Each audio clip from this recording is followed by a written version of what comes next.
Hi everybody, this is Mike here for Rage Gaming Guides again. Today what I actually wanted to do was a CM Wizard Spec Guide. CM stands for Critical Mass, in case you don't know. Basically what happened is, I played a year ago when it first came out. It was good for a while, but I just found that I kind of wore thin on us a little bit. There wasn't enough in it. But I've came back after a year's break and I'm really enjoying it at the moment. I'm farming up some Paragon levels, things like that. And I'm also taking advantage of the new monster power system to try and get some better loot. Now, the build itself, just to dive right in for you, the skills themselves, you've got Meteor. On the left click, I use the rune Comet, which basically sends down like an ice comet instead of like a fiery meteor.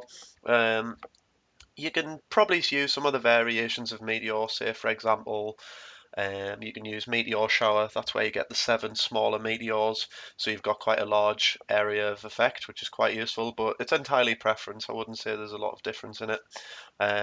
In regards to my right click, I have slow time there. The rune I use is Time Warp. This basically increases damage by 20% with enemies caught within the bubble. Now, it's really useful because you will be up close and personal a lot of the time with the mobs you're dealing with.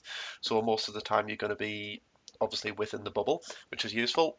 In terms of my 1, 2, 3, 4 buttons, I actually have Diamond Skin on one.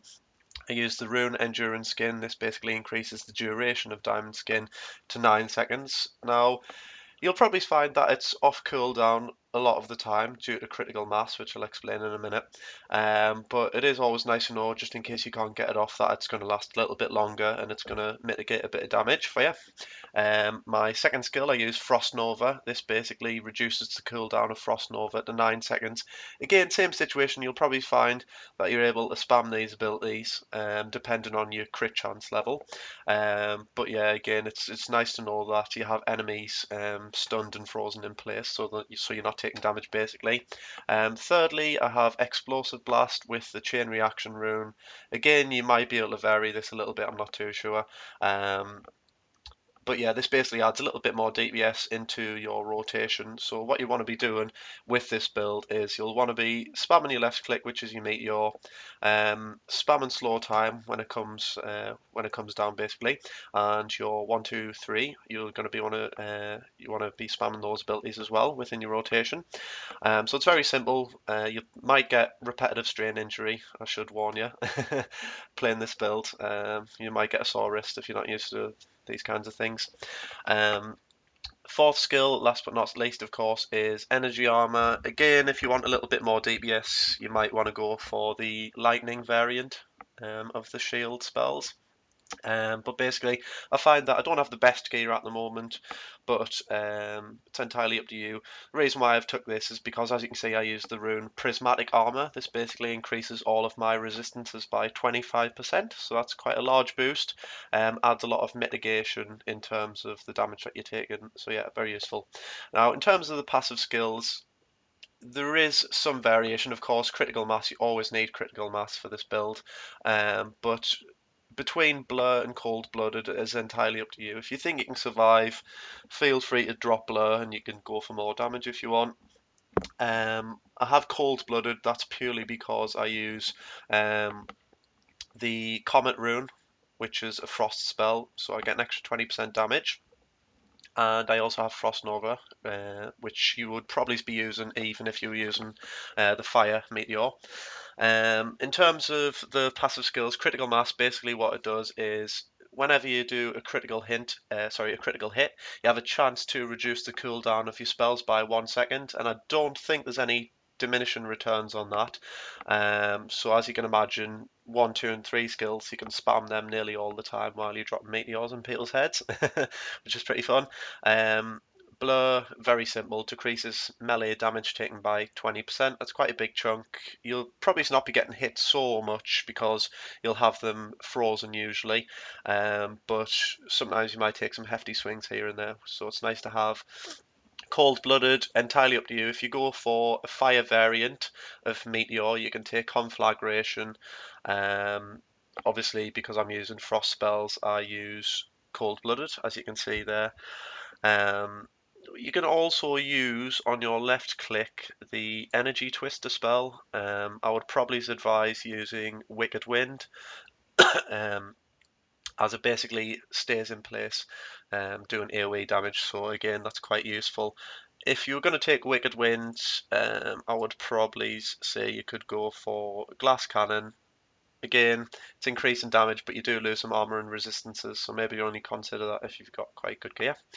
So that's the skills. In terms of my gear, I'm not going to go into it too much. It's not the best, it's not the worst. I have a Chantoro's Will, not the best stats. Chantoro's Force, again, not the best stats, but these are the best weapons for wizards um, if you can get great stats. Obviously, depending on the build, you might be able to get a different weapon for a different build. I'm not too sure. I haven't been playing the game very long. I've got some ice climbers for some stats. You get some all resists. You get some life, stuff like that. Got some rare pants, not the best. Some intellect, vitality, some sockets. Again, not the best sockets. I don't have millions of gold like some people do. In terms of rings, you get some extra damage, intellect, attack speed, and critical hit chance. They're very important stats there. Same on the other ring. Got some rare gloves, again, increased attack speed, critical hit chance. I've got the Witching Hour, Zunamasa's Marrow. This is, again, get a lot of all resist, stuff like that. Lacuni Prowlers, I've just recently upgraded to them to get some extra movement speed. It's not super important to have movement speed with this build. It's probably more important if you're going to play something like an Archon Wizard, because you want to be moving very fast just so you don't lose the Archon buff.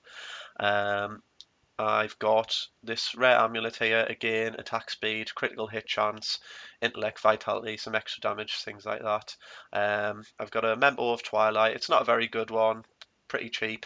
Got some attack speed there, some life, some armor, all resists, intellect, stuff like that. And I've got some Val Wards again, a lot of the same stats, intellect, vitality, all resists, armor, stuff like that. Now, just to show you how this build performs, I'll just jump to that right now. So what you want to do is you want to put your buff up, quickly take out this guy. Doing this on MP6. Don't have to let your ego get in the way. If you can't do MP10, you can't do MP10. You're going to need to upgrade your gear a little bit. Just farm the difficulty that you find the easiest, a little bit challenging, but make sure that you can farm it reasonably quickly and obviously make some good gear and some good gold from it. So this is how it works basically. What you want to do is you want to drop your bubble down, spam your 1, 2, 3 buttons. So as you can see, my cooldowns are up pretty much all of the time. Got the diamond skin, you've got your frost nova, keeping them rooted in place and frozen. You've got the explosive blast, adding a little bit of extra damage there. So yeah, it's pretty useful. It's good build in terms of survivability. Things like the Archon wizard build, I do find myself personally that if you don't have great gear, you're going to get absolutely destroyed.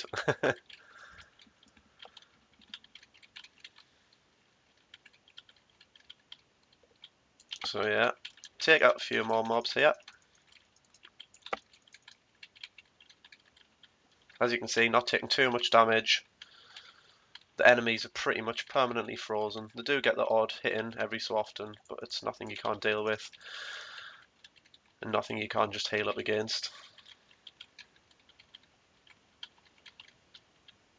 So that's basically how the build works. I hope I've explained it nice and clearly for you. If I haven't, feel free to drop a comment below if you want to. As always, I would appreciate if you would subscribe and also like the video. And also always, thanks for watching and taking the time as well.